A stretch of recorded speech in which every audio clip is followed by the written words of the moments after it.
lá entender do que se trata esse artigo 116, parágrafo único do Código Tributário Nacional, que se você der uma olhada aí, você vai verificar que ele não é uma norma originária do Código Tributário Nacional.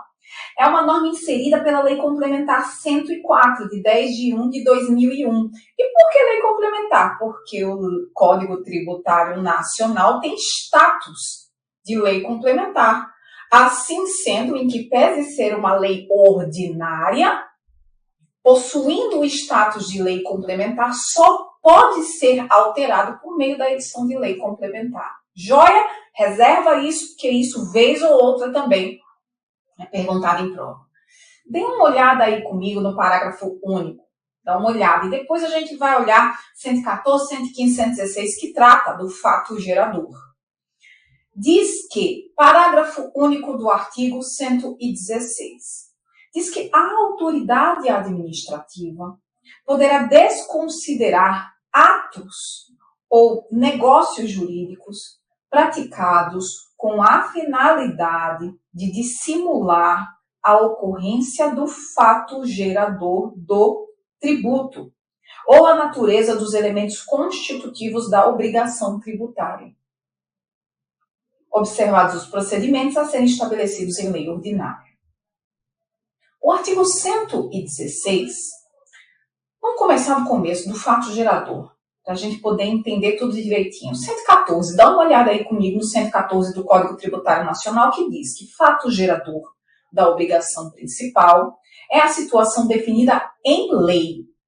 Por quê? Porque eu acabei de ver que obrigação principal é a obrigação de pagar tributo ou multa. Portanto, é por isso que o artigo 114, ele fala em lei, diferentemente do 115, que vai falar em legislação. Então, seguindo com o 114, é a situação definida em lei como necessária, ou seja, a situação definida em lei, cumpridos os requisitos necessários e suficiente à sua ocorrência. E bastante. Uma vez preenchidos todos os requisitos da lei, acabou. Está feita, está concretizada a relação jurídico-tributária. O fato gerador aconteceu e ponto. Não precisa verificar a nacionalidade, exemplo, imposto de importação. Basta que o produto venha do exterior e ingresse no território nacional. Pronto, acabou. Não precisa verificar se o cidadão é brasileiro ou se não é, se ele é empresário, se ele não é, se ele tem capacidade contributiva ou não, ele importou. Acabou. Qual é o requisito necessário? Entrada de bem estrangeiro em território nacional. Qual é a suficiência? A entrada do bem estrangeiro em território nacional. Ponto. Esse é o fato gerador da obrigação tributária, é a situação definida em lei. Lei, grifem isso, como necessário e suficiente a sua ocorrência. Grifem aí nesse dispositivo, obrigação principal e lei. Artigo 115. Fato gerador da obrigação acessória é qualquer situação, estou falando da acessória, que na forma da legislação, grife aí, obrigação acessória, legislação aplicável, impõe a prática ou abstenção, prática, o fazer, ou abstenção, o não fazer, de ato que não configure obrigação principal, ou seja, de ato que não seja dever de pagar. Reservado isso? Reservado. Artigo 116. Salvo disposição em lei em contrário, considera-se ocorrido o fato gerador e existentes os seus efeitos. 1. Tratando-se de situação de fato, ou seja, uma situação não eleita até então pelo sistema jurídico como uma situação jurídica, fato, exemplo, importar um bem, foi o direito tributário que elegeu essa situação a uma situação jurídica. desde o momento em que se verifiquem circunstâncias materiais. Circunstância material, bem-vindo do exterior ingressando no território nacional. Necessárias a que produz os efeitos que normalmente lhe são próprios. Inciso 2. Tratando-se de situação jurídica. Aline, o que é a situação jurídica? É uma situação que antes mesmo do direito tributário eleger como uma situação jurídica, já era situação jurídica no sistema jurídico propriedade. É o direito civil que trata da propriedade. Não é isso? Pois bem, então é uma situação jurídica, uma situação que demanda o preenchimento de requisitos jurídicos. Quando eu falei do imposto de importação, a entrada, eu tenho uma situação fática, que o direito tributário vai lá e toma para si, tornando-a jurídica. Mas é só isso. O Código Civil fala como é que entra? Não. Algum outro ramo do direito fala como entra um bem importado do exterior? Não. É o direito tributário que cuida disso. E o direito tributário normatiza para que possa tributar, determinar o momento da ocorrência do fato gerador, que é a entrada da mercadoria. Certo? Pois bem, então quando eu falo em situação jurídica, eu estou falando de uma situação já eleita pelo direito, cujos requisitos precisam ser observados para que se dê por aperfeiçoada propriedade de um bem imóvel. Eu preciso registrar, não é isso? Quando eu vou transferir a propriedade de um bem imóvel no direito civil, a mera tradição, quando eu falo em bem imóvel, eu preciso do registro. Uma vez registrado, verificada a situação jurídica da propriedade, eu passo a ser sujeito passivo. É isso que diz o artigo 116, no inciso 2. Tratando-se da situação jurídica, desde o momento em que esteja definitivamente constituída, nos termos do direito aplicável, da propriedade, nos termos do que regulamenta o direito civil, acerca da propriedade. Tudo isso para chegarmos no parágrafo único. Por quê? Especialmente no que diz respeito à situação jurídica, eu preciso entender, e vamos voltar lá atrás, que algumas situações jurídicas se revestem, de fato, dos requisitos previstos em lei. Mas tem por finalidade não alcançar a finalidade da lei, mas simular uma situação. E às vezes essa simulação tem por finalidade evitar a tributação. E é aí que eu falo de elusão fiscal, de iludir, ou elisão ineficaz. Ué, Aline, mas você falou que elisão é o planejamento tributário lícito. Sim. Cuspindo aqui. Lícito. Não é isso? É.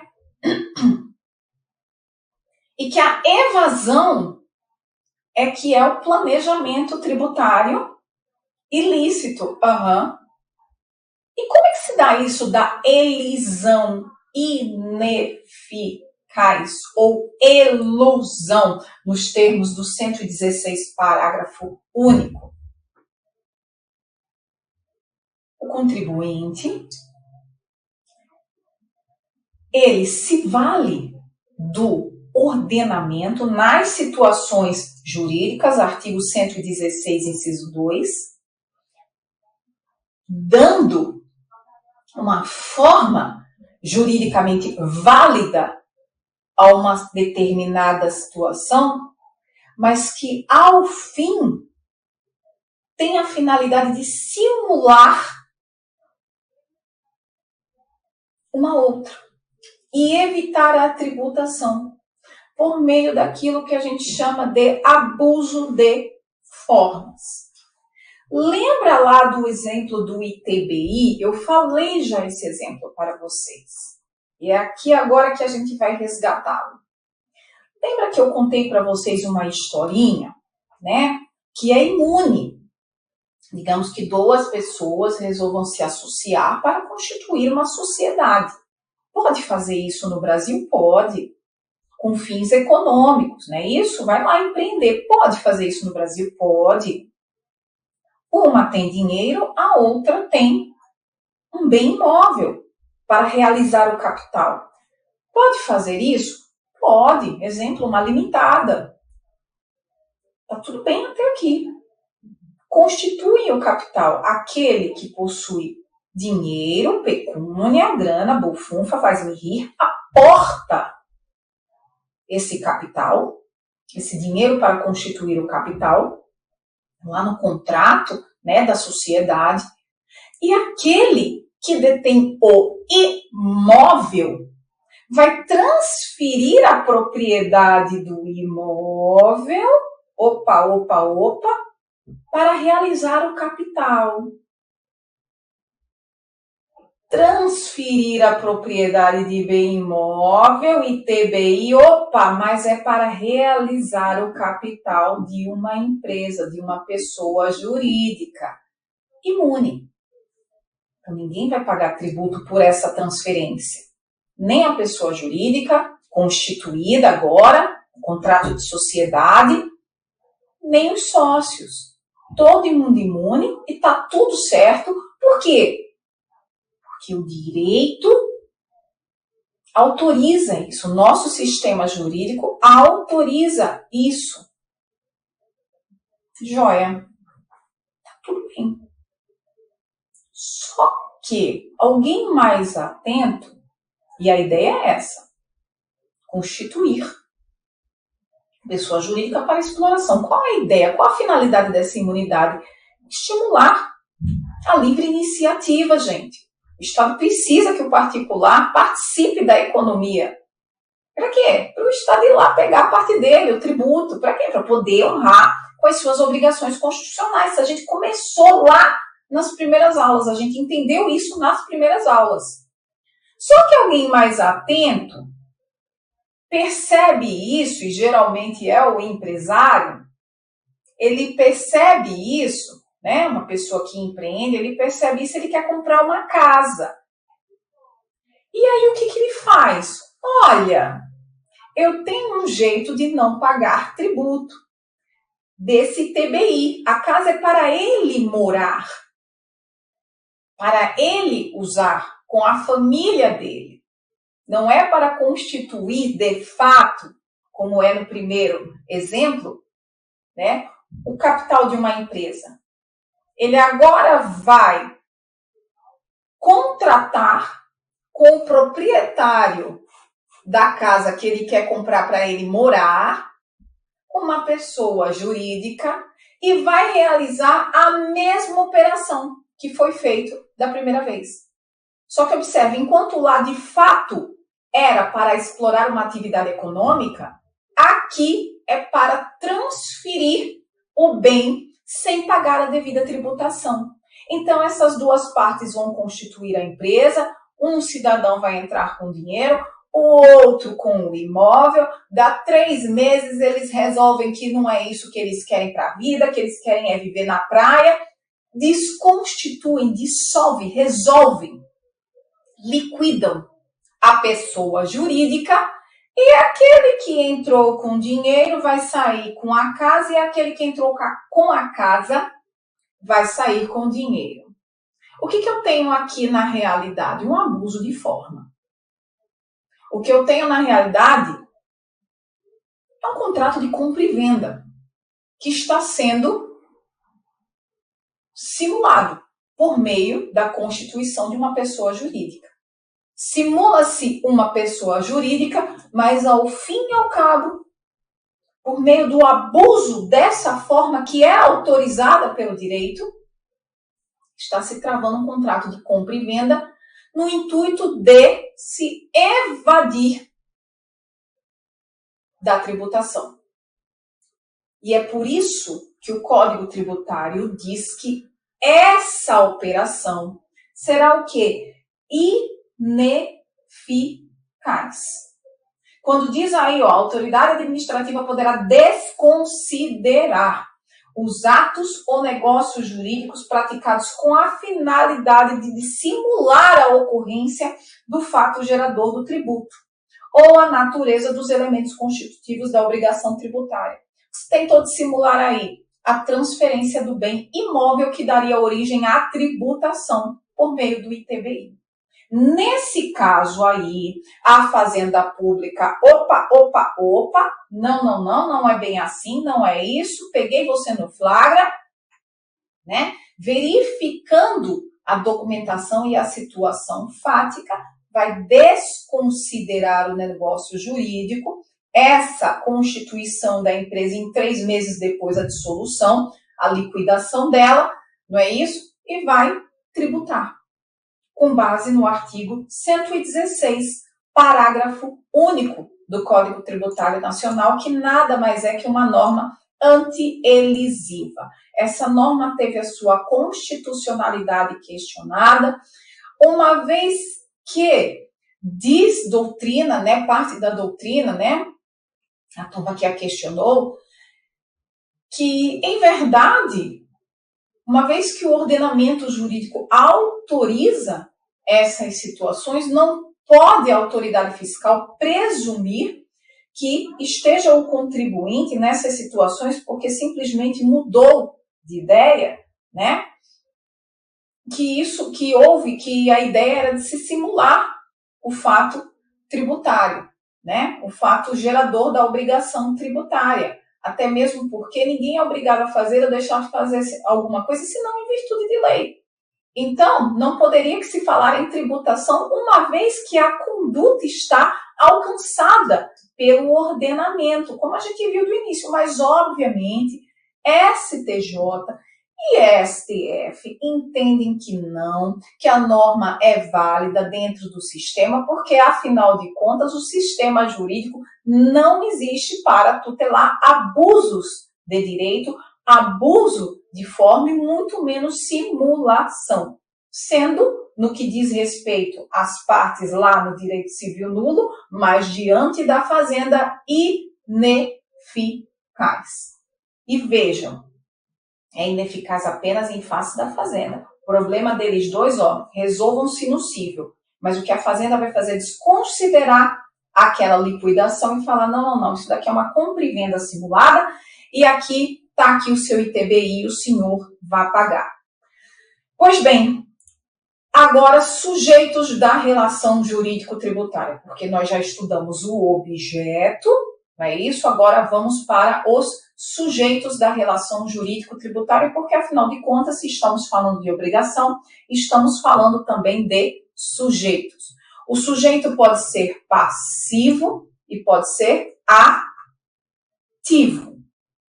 O meu sujeito ativo, vamos logo vê-lo porque é mais fácil, está lá tratado nos artigos 119 e 120 do Código Tributário Nacional e diz o seguinte: sujeito ativo, estou no 119, sujeito ativo da obrigação é a pessoa jurídica de direito público, titular da competência para exigir o seu cumprimento.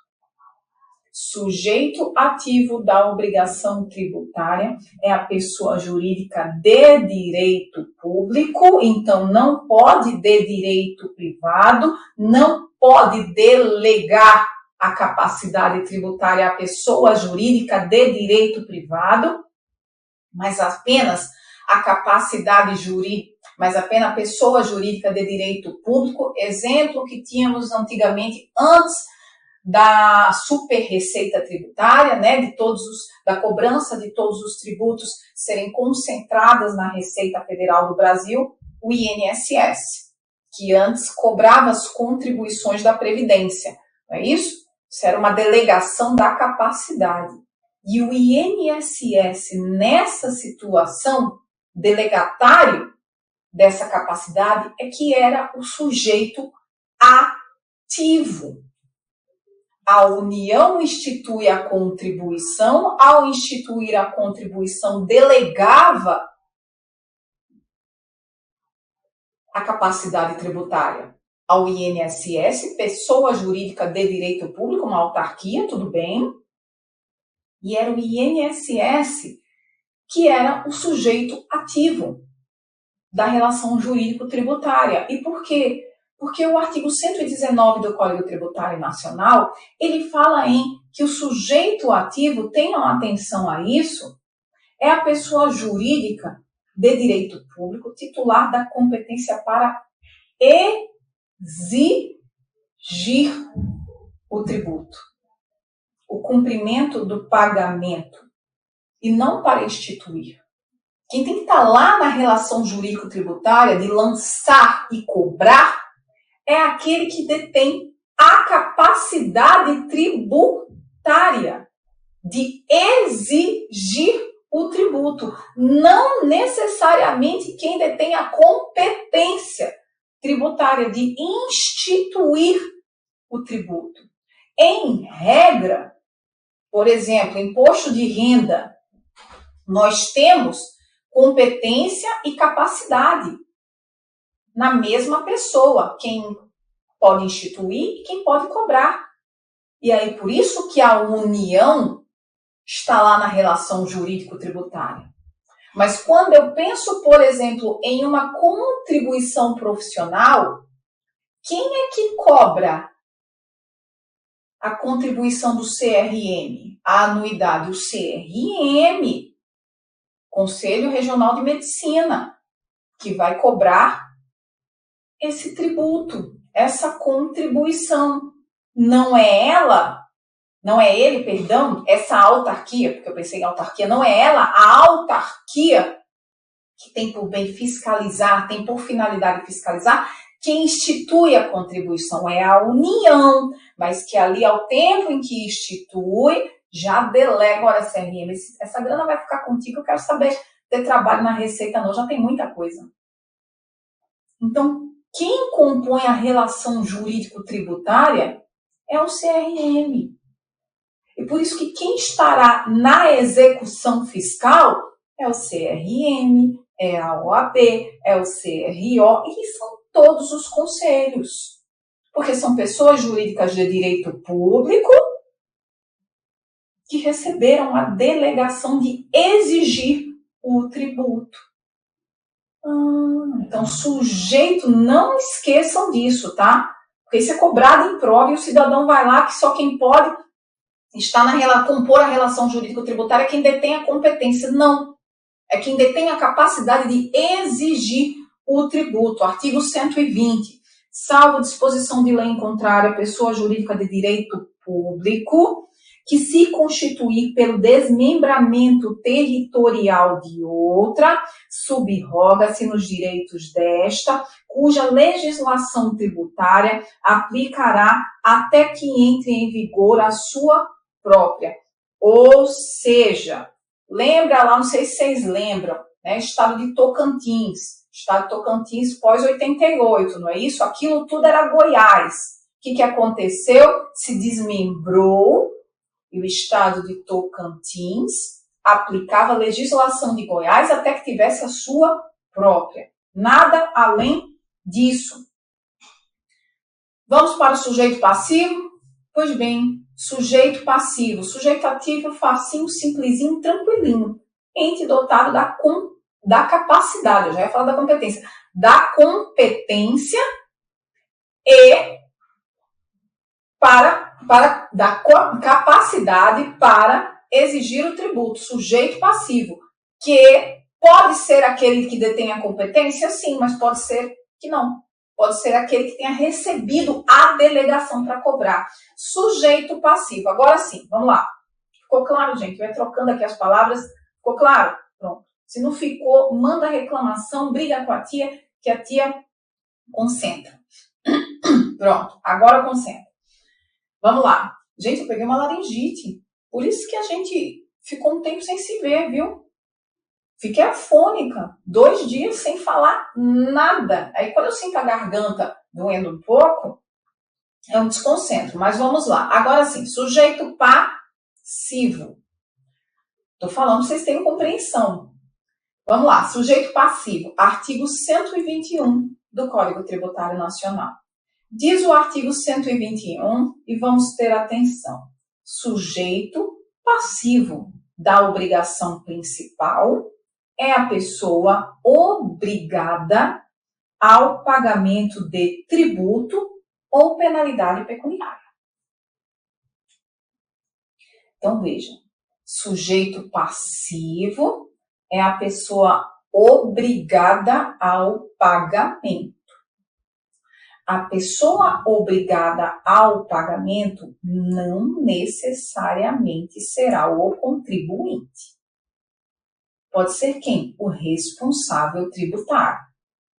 E é por isso que diz o Código Tributário no artigo 121, parágrafo único. O sujeito passivo da obrigação principal disse 1. Contribuinte, quando tem a relação pessoal e direta com a situação que constitua o respectivo fato gerador. Em suma, ele praticou o fato gerador. Ele é o proprietário do automóvel. Ele é o proprietário do imóvel. Ele importou a mercadoria. Ele auferiu renda. A relação dele é direta e pessoal. Ele pratica o fato gerador. Ele incide com sua conduta na hipótese de incidência. 2. O sujeito passivo da obrigação principal disse 2. Responsável quando, sem revestir a condição de contribuinte, ou seja, não tem relação direta e pessoal com o fato, então não foi ele quem realizou o fato gerador, não foi ele quem incidiu na norma, porém, sua obrigação decorre da disposição expressa de lei. A lei determina que ele, em que pese não ser o contribuinte, ele vai ter que recolher o tributo. Ele é pessoa que pode estar no polo passivo da relação tributária e dele ser exigido o pagamento do tributo. Artigo 122, sujeito passivo da obrigação acessória é a pessoa obrigada às prestações que constituem o seu objeto. Ou seja, o sujeito passivo da obrigação acessória é a pessoa obrigada pela lei que deve cumprir com a obrigação acessória, seja o contribuinte, seja o responsável, seja aquele de quem pode exigir o sujeito ativo o tributo devido. Quando eu falo em contribuinte, eu falo em relação jurídica, pessoal e direta. Quando eu falo em responsável, eu falo em relação jurídica, não pessoal e indireta. E por quê? Porque decorre de lei. Quando eu falo em responsável tributário, eu não falo em sujeito passivo de fato. Eu estou falando de sujeito passivo de direito, em face de uma norma jurídica que atribui a ele o dever de pagar o tributo. Quando eu falo em sujeito passivo contribuinte, eu estou falando em de fato, porque ele materialmente realizou o fato gerador. Então, a obrigação é dele. Vamos tomar uma água para melhorar essa garganta.